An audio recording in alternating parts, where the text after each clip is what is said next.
Fait le tour de tous vos résultats, hein. Je dois dire que je suis assez fier de vous. Bravo, hein. Maintenant, c'est le moment de passer au dernier chapitre avant la pause café, bière, je ne sais pas. Ce projet est également évalué à la demande de la Commission européenne, c'est normal, en s'intéressant particulièrement aux impacts socio-économiques et écosystémiques. Et ce travail a été conduit par Florent Bignon de la LPO qui nous rejoint. On peut l'applaudir. Bonjour Florent. Bonjour. Donc on va parler des impacts socio-économiques et systémiques. Il n'y a pas de vidéo. Non, je ne crois pas. Non, ça fait C'est moins à toi rêver là, le directement. sujet. Allez. Donc, je ne l'ai pas réalisé tout seul, hein, quand même, j'ai réalisé ça avec les équipes de l'OFB, du parc et de la LPO. Donc, ce qu'il faut savoir, c'est que ces actions d'évaluation dans le cadre des LIFE, elles sont obligatoires. Donc, on a trois volets qui sont le volet écosystémique, je reviendrai dessus après, le volet social et économique.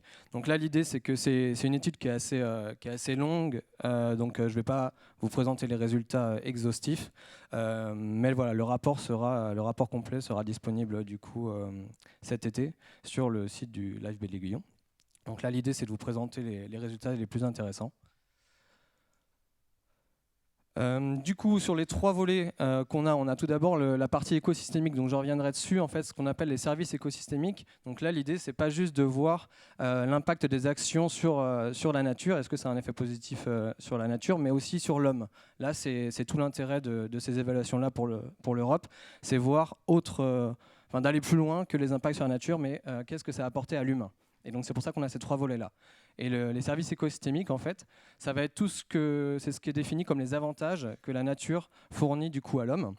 Donc on va avoir par exemple la possibilité qu'il y ait des gens qui puissent récolter des produits sauvages, par exemple sur la pointe de l'Aiguillon, ou alors des denrées cultivées, notamment par la méthyliculture, la régulation du climat par certains habitats, la protection côtière, les services culturels ou les services de soutien. Donc je reviendrai dessus après.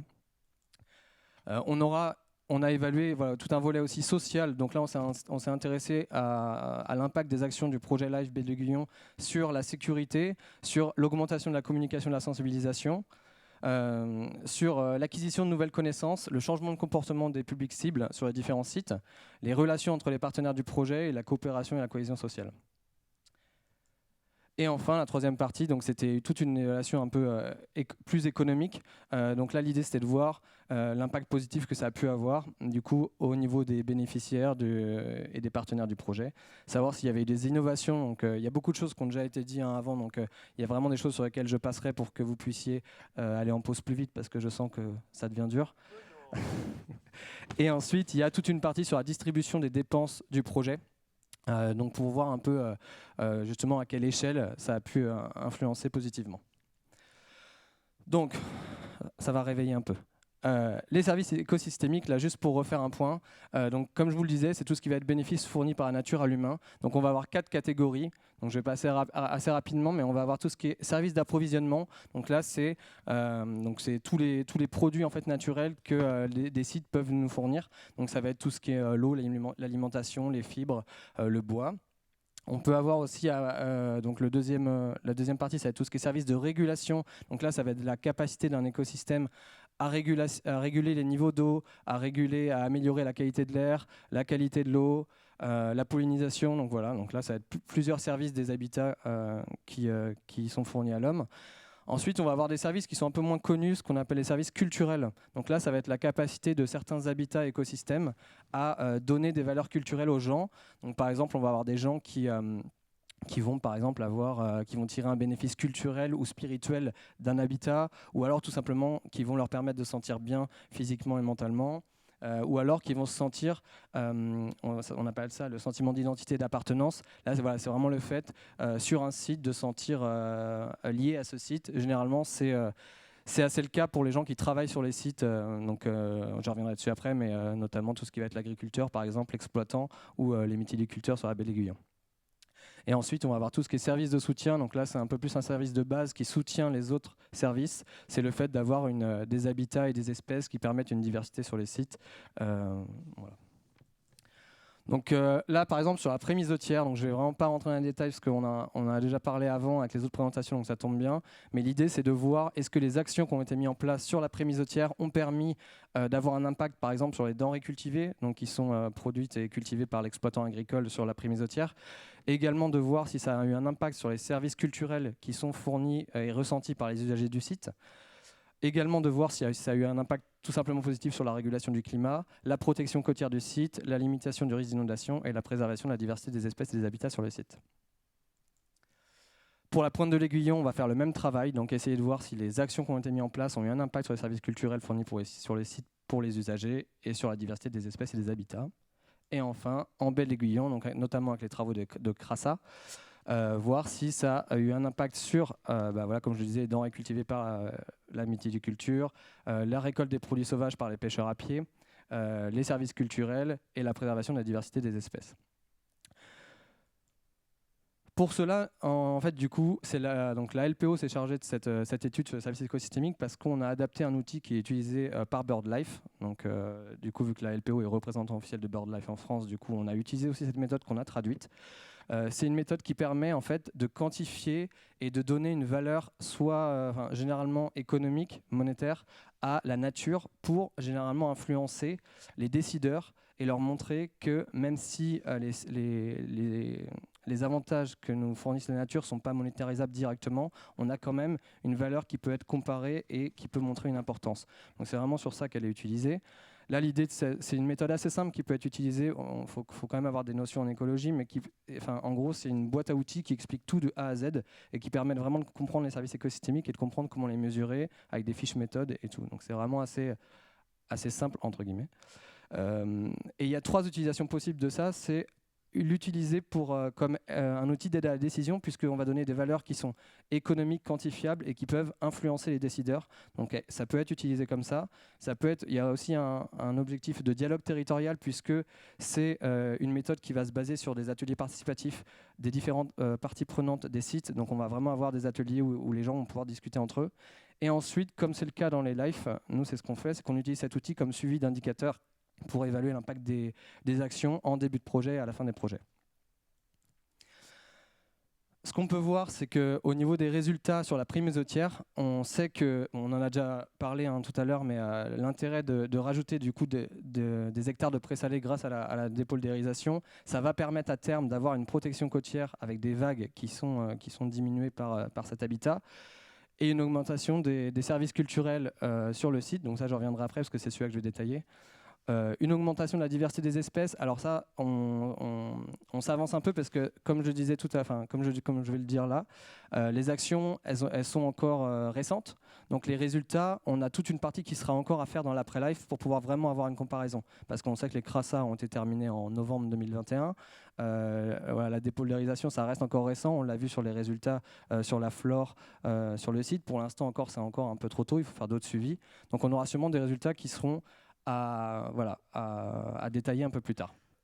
Et on a forcément une augmentation de la séquestration du carbone aussi avec l'habitat qui est créé. Donc ce qu'il ne faut pas confondre, c'est qu'on parle bien de service écosystémique. Donc c'est un service qui est fourni par la nature, donc par le présalé qui va être créé, par l'habitat et pas par la digue, puisque la digue en soi, c'est une action de l'homme, donc ce n'est pas un service écosystémique. C'est vraiment l'habitat qu'on a créé qui va permettre ce service-là. Ensuite, il était prévu à la base dans le programme Live Baie de l'Aiguillon une plateforme d'observation qui serait installée sur ce site. Donc, si je ne me trompe pas, elle devrait être installée dans l'après-life. Et donc, l'idée, c'est qu'on a quand même pris des données maintenant pour pouvoir comparer dans l'après-life, à voir si on a une augmentation des personnes qui viennent sur le site, une augmentation des loisirs, notamment de la photographie, d'ornithos qui viennent sur le site. Et probablement une augmentation du service de denrées cultivées par l'agriculteur qui est sur place, puisqu'il est conditionné au nombre de visites sur son site. Et donc on se dit que plus il y a de personnes à venir sur le site grâce à la plateforme, et peut-être qu'il aura, lui, un nombre de denrées cultivées qu'il va vendre, qui va augmenter. Donc ça sera encore à définir un peu plus tard. Du coup, sur ce site, on s'est intéressé, donc là je détaille la partie des services culturels, on s'est intéressé déjà à quels étaient les usages du site. Ensuite, définir les services culturels qu'ils ressentaient sur le site. puis ensuite essayer de voir s'il y avait un impact des actions. Donc là, je vais essayer de passer un peu vite, mais les usagers sur le site, donc c'est les salariés de la réserve LPOFB qui sont dans les locaux du Conservatoire du littoral, ainsi que les salariés de l'exploitation agricole. Donc on a fait en fait un questionnaire avec eux. Et en fait, on a toute une liste de plusieurs services culturels qu'on a voulu voir s'ils les ressentaient ou pas sur le site. Et donc là, le graphe que vous pouvez voir, c'est les 11 services culturels qui sont identifiés. Et donc là, évidemment, c'est brouillon, puisqu'on se rend compte que chaque personne, en fait, c'est subjectif, ce qu'on va ressentir sur un site. Donc on a évidemment des services culturels qui vont être différents selon les personnes. Et du coup, ce qu'on a voulu voir, c'est est-ce que, par exemple, il y avait une différence entre les salariés de l'exploitation agricole et les salariés LPOFB, pour voir si, il y avait une différence de services culturels qui était ressentie.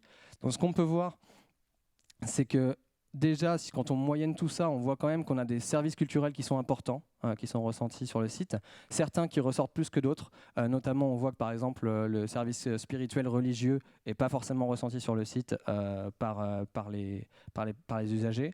Mais par contre, qu'on va avoir un service de beauté, d'esthétisme, d'héritage. Donc là, et de valeur existentielle, c'est en fait le sentiment d'avoir au fond de soi l'envie de protéger ce site et d'avoir envie que ce soit transmis aux générations prochaines.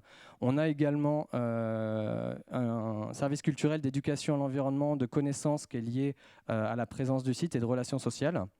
Et après, ce qu'on peut voir quand on fait la différence entre les différents types, donc soit les salariés LPOFB, soit les salariés d'exploitation, c'est qu'on voit quand même qu'on a par exemple un sentiment d'appartenance qui ressort plus sur les salariés de l'exploitation. Et comme ce que je vous le disais, c'est souvent le cas en fait, pour les personnes qui travaillent sur un site ou qui ont un vrai lien, un vrai attachement professionnel avec le site, d'avoir un sentiment d'identité, d'appartenance qui ressort très fort. Donc là, ce qui est important de montrer, c'est que outre le fait d'avoir certaines fois des services qui vont être monétarisables ou quantifiables, on a aussi des services culturels qui sont très très forts sur les sites, et donc il faut savoir les prendre en compte quand on va gérer certains sites. Et au niveau de l'impact des actions, on s'est intéressé à voir avec eux si les actions qui avaient été mises en place sur le site avaient eu un impact sur les services culturels qu'ils ressentaient. Et donc ce qu'on a pu voir, c'est que déjà il n'y a eu aucun impact négatif sur les services culturels qui étaient ressentis, mais que l'action de dépoldarisation, c'est elle qui avait fait augmenter le plus les services culturels, notamment de beauté et d'esthétisme et de volonté de protéger le site, ainsi que d'éducation à l'environnement. Alors si on part sur la baie de l'Aiguillon, donc là pareil, je fais un récap des résultats, mais tout est détaillé dans le rapport pour ceux que ça intéresse. L'idée, c'est qu'on a... Là, c'est pareil, les CRASA ont été terminés récemment, les retraits des CRASA, donc on aura une étude après. Mais là, ce qu'on a voulu déjà chercher à étudier, c'était comment on pouvait quantifier quelle est la valeur du service de mytiliculture sur le site, de récolte des produits sauvages. Donc on sait que ces deux sites sont importants. Donc on a aussi des services culturels qui sont importants, notamment par les professionnels de la mytiliculture, notamment sur les services d'appartenance, d'identité, d'héritage. Et on aura, donc on l'espère, un probable impact positif sur les denrées méthylicoles et sur les produits sauvages récoltés. Mais là, pour l'instant, on a un laps de temps qui est encore trop court pour pouvoir évaluer l'impact, ainsi qu'un probable impact positif sur la diversité des espèces et des habitats. Donc là, c'est ce que j'ai mis, c'est que ça nécessite évidemment, pour cette partie, une analyse dans l'après-life pour évaluer l'impact de cette action.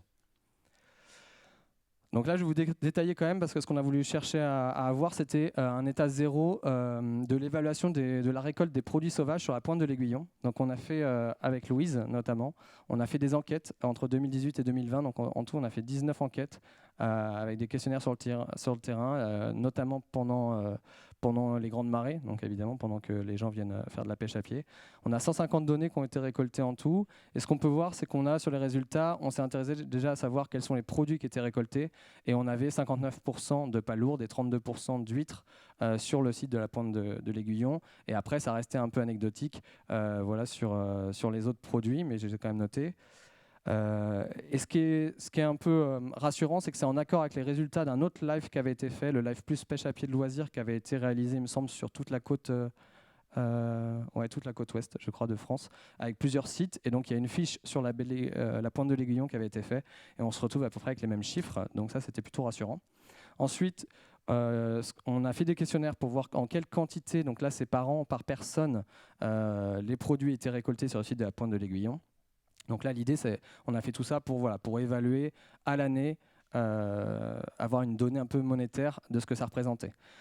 Donc là, ce qui nous manquait comme donnée, c'était le nombre de pêcheurs à pied annuels sur le site, parce qu'évidemment, nous, on y a été, je ne sais plus, une quinzaine de fois, mais ça ne pouvait pas nous donner, voilà, on ne pouvait pas avoir le nombre de pêcheurs à pied au total sur l'année. Donc on s'est servi d'une fiche pilote qui avait été faite dans le cadre du Life Plus pêche à pied de loisirs, où ils avaient estimé un nombre moyen de pêcheurs en basse saison, en moyenne saison, en haute saison, selon les coefficients des marées. Et on a fait une extrapolation, donc ça reste une estimation, sur l'année 2020, sur un calendrier, pour avoir les chiffres du nombre de personnes à l'année. Donc on a estimé à 6066 pêcheurs à pied à l'année sur le site de la Pointe de l'Aiguillon.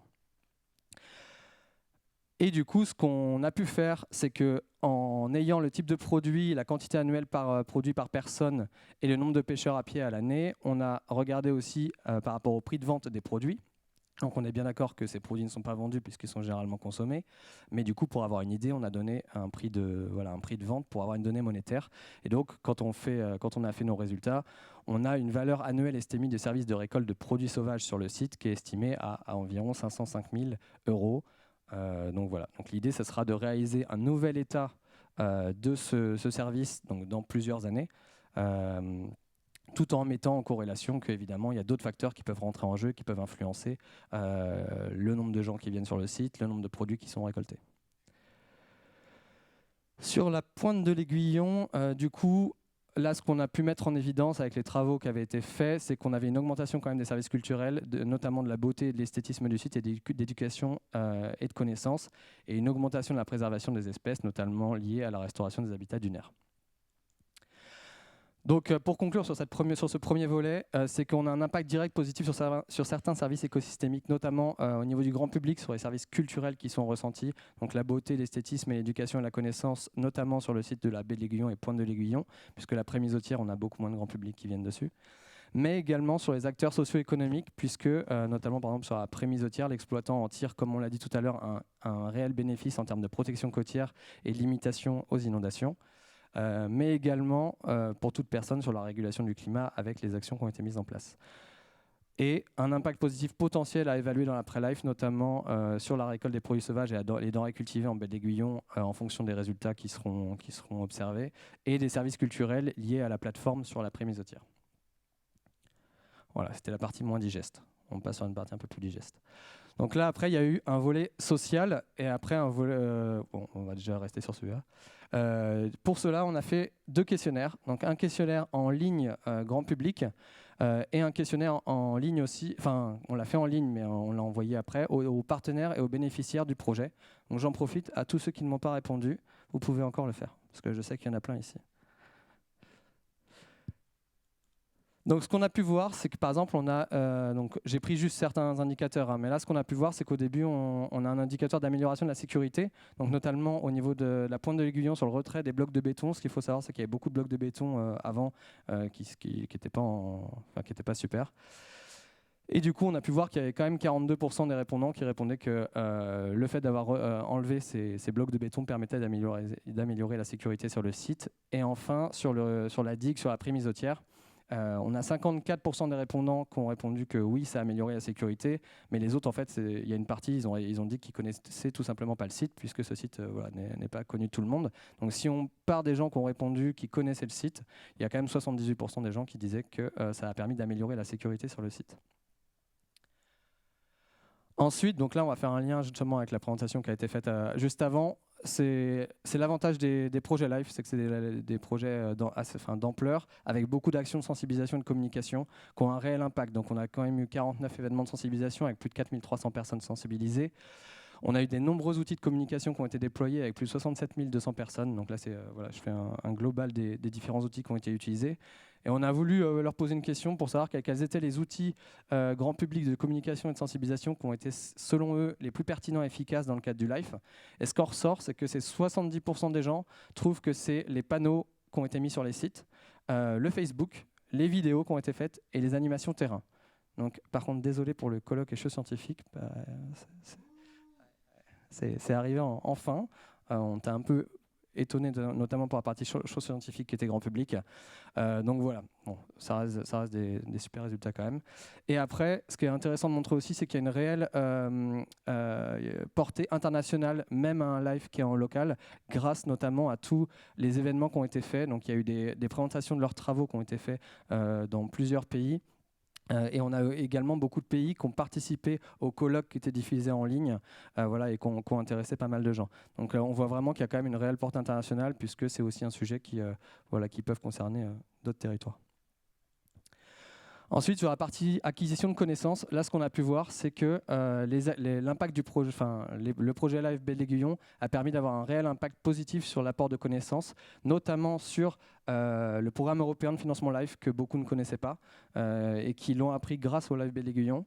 On a eu beaucoup de réponses positives sur la connaissance sur les gisements d'huîtres sauvages, mais encore plus sur leurs conséquences. Il y a eu plus de gens qui connaissaient les gisements d'huîtres sauvages, mais pas du tout la conséquence qu'ils avaient sur la baie de l'Aiguillon. Ensuite, beaucoup de données acquises pour le grand public sur la reproduction du gravelot à collier interrompu, la dépoldarisation, les présalés et les marais, les dunes et les espèces végétales exotiques envahissantes qui sont sorties quand même. Ensuite, on a eu toute une partie donc un impact positif sur le changement de comportement des personnes. Donc là, ce qu'on a pu voir grâce à nos questionnaires, c'est qu'il y a quand même pas mal de gens qui ont changé leur manière de circuler sur la pointe de l'Aiguillon. De toute façon, ils avaient pas trop le choix.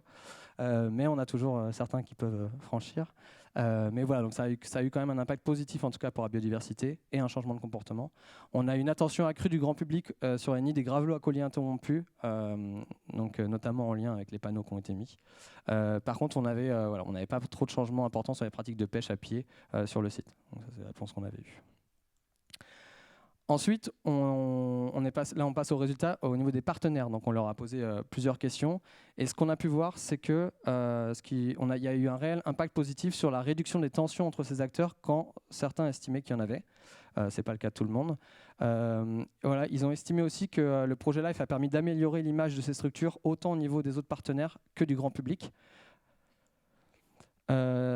Ils ont estimé aussi que le projet a permis de créer de nouveaux partenariats entre diverses institutions et même avec des entreprises par exemple, mais aussi un partenariat positif qui pour eux a permis concrètement de mettre en place des actions efficaces.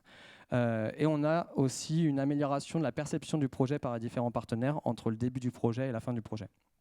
Donc heureusement, tant mieux. On a également un degré de satisfaction qui a été jugé plutôt très positif, alors soit avec des collaborations existantes à l'impact élevé, voire même supérieur à celle qui était attendue à la base du projet. On a quand même quelqu'un qui a répondu collaboration existante à l'impact négatif.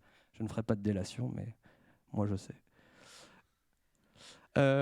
Donc le projet Live Belle d'Aiguillon, sur le volet social, on a un réel impact direct positif sur le grand public de par l'apport en connaissances, notamment grâce à tous les outils de sensibilisation et de communication.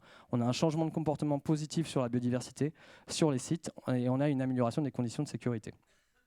Mais également un impact positif direct sur les partenaires et les bénéficiaires avec une réduction des tensions entre ces acteurs, l'amélioration de l'image de ces structures, des nouveaux partenariats, qui ont été positifs pour les actions concrètes, une amélioration de la perception du projet et des collaborations existantes aux impacts positifs élevés. Dernier volet. Donc le volet économique. Donc là, l'idée, voilà, c'est qu'on a, je vais vous montrer juste ces trois indicateurs-là. Donc là, l'idée, désolé, il y a un blanc parce que Louise devait m'envoyer une photo et elle ne me l'a jamais envoyée. Donc là, ce qu'on a, c'est qu'on a quand même un impact économique positif du projet de par déjà le maintien ou la création d'emplois au niveau des 3 partenaires bénéficiaires du projet, avec une moyenne donc, de environ 3 ETP par an. On a aussi une montée en compétences et des formations qui ont été réalisées dans le cadre de ce projet. Là, je vous ai mis des chiffres. Et on a aussi, comme on en parlait tout à l'heure avec André Tempero, on a le développement de certaines innovations, notamment techniques, de par donc sa machine qu'il a créée dans le cadre du projet pour restaurer les vasières, qui a permis évidemment d'améliorer la technique, mais qui lui a permis aussi, donc comme il disait tout à l'heure, voilà, d'être appelé et d'être consulté sur un autre projet. Donc on a quand même voilà, un impact positif clair et net pour une entreprise qui va pouvoir développer une activité, notamment de par la création de sa machine dans le cadre du Live Belle d'Aiguillon. Autre innovation, donc je ne vais pas détailler énormément, mais comme on a parlé Mathieu, mais du coup il y a évidemment ce chose scientifique qui a été créé et qui a été repris et qui va être encore repris. Et forcément il y a un impact positif puisque voilà, ça va faire vivre, ça va faire vivre les salles, ça va faire vivre les animateurs. On... Et on a également du coup la création de livres qui a découlé de tout ça et qui permet aussi de faire vivre aussi des maisons d'édition. Et maintenant aussi, du coup, le show scientifique est géré par une entreprise événementielle, donc qui va aussi pouvoir vivre de ça. Donc voilà, donc on a quand même de réels impacts positifs de par ces shows.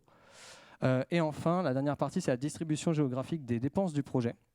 Donc en fait, il y a une partie donc en bleu qui sont les prestations externes, donc tout ce qui a été donc par les prestataires pour les travaux ou les outils. Et après, il y a toute la partie je suis daltonien, mais je crois que j'ai mis vert, pour les temps de travail bénéficiaires. Là, ce qu'on peut voir, c'est qu'on a 75% des dépenses du projet qui ont été réalisées donc, en Charente-Maritime, en Vendée ou dans les Deux-Sèvres. Donc là, c'est quand même super intéressant pour montrer que du coup, le projet a véritablement valorisé l'économie plutôt locale, dans le cadre de des actions du Live Belle Aiguille. Donc on a un projet live qui a eu un impact économique direct positif sur les partenaires du projet de par la création et le maintien des emplois et la montée en compétences via la réalisation notamment de formations, et sur les prestataires du projet par la réalisation de nombreux travaux en local et la réplicabilité de certaines innovations. Et enfin, conclusion générale, bon, vous aurez compris, impact positif, positif, positif, voilà, on est bien. Donc, non, mais quand même, voilà, de réels impacts positifs écosystémiques sur les acteurs socio-économiques et le grand public, même si on aura quand même dans l'après-life une autre étude à faire pour voir sur une durée plus longue le réel impact sur les écosystèmes pour l'homme. Après, un impact social positif sur le grand public et les partenaires et bénéficiaires du projet, et un impact économique positif évidemment pour les bénéficiaires du projet et les entreprises locales embauchées. Voilà. Merci Florent Bignon de la LPO.